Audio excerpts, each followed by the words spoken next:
Rajkumar channel. இது குழந்தையா? Okay. பிள்ளைகிட்ட என்ன விளையாண்டுட்டு இருக்கா? சும்மா பிள்ளைகிட்ட பால் வச்சு விளையாண்டுட்டு இருந்தேங்க. தம்பி அப்பாவுக்கு ஒரு பால் விட்டாரு. அப்பாக்கா குடு குடு குடு அப்ப மோன. தம்பி நீ விட்டேரிப்பா. அப்பா எல்லாம் வாலிபால் பிளேயர், நீ விட்டேரிப்பா. Volleyball player. சொட்ட முத்து தக்காளி வாங்கிடா. ரத்தமே வந்துருச்சா? என்னங்க சேம் பிஞ்ச அவங்களுக்கு ரத்தம்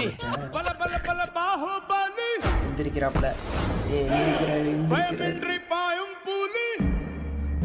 குழந்தை எந்திரிக்குது.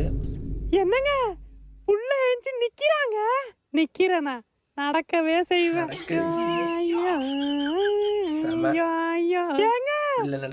நடக்கிறாங்க. அப்புறம் என்ன தம்பி கடைக்கு போய் 10 ரூபாய் பால் பாக்கெட் வாங்கிட்டு வா. எழுந்து நடந்தது ஒரு குத்தமாடா.